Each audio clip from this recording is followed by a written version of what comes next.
Welcome to Simply Sports, the show where we simplify the rules of sports so you can enjoy the game. I'm your host, Violet Raftery, and today's episode is all about water polo. We interviewed USC's co-ed club water polo team to explain the rules of the sport. So we're just trying to score as many points as possible. We have a 30-second shot clock to score a goal. Once you score, you reset at half, and then you're just trying to be the team with the most points at the end. So it's swimming back and forth. It's almost like if, like you said, you're playing soccer, you're playing basketball. You're going up and down the court, or the pool in this case. You're swimming as fast as you can to try to convert a goal offensively.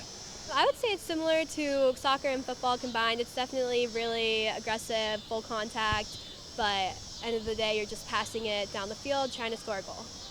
It's a lot less intense on joints, so you don't have a whole lot of like when running, for instance, you get like shin splints or your knees hurt or something like that. The water's very nice and cushiony, so you don't really end up having that issue. But at the same time, it's a whole body workout because you have to play in a completely different element. 7 for each team. There is 1 goalie for each team, and then 6 field players. So it begins with a swim off. There's going to be everybody lined up on the wall, and then you have 2 swimmers. One's a swim off swimmer, and then one's a trailer. So they are sprinting to the wall as fast as possible to get possession first. A match is traditionally going to be 4 6-minute or 7-minute quarters with a running stop clock. We pass, it's just one-handed passing. You can do a dry pass where you're catching it out of the water, or a wet pass where you throw it right in front of the player so they can pick it up.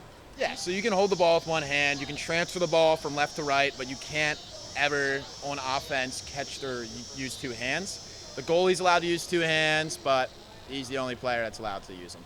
I can because I'm goalie, but other people can't. That'll just be a turnover. Most of the time it's a 30-second shot clock with 6-minute quarters, sometimes 7-minute.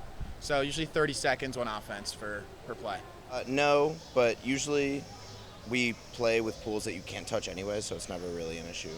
You can touch the bottom if you're a goalie and there's a shallow end, but most of the time, no, you can't touch the bottom pool. Yes, we can. Anything that's illegal is going to be a foul. You have to step away from the player, and then after 30 seconds, you're allowed to press back on.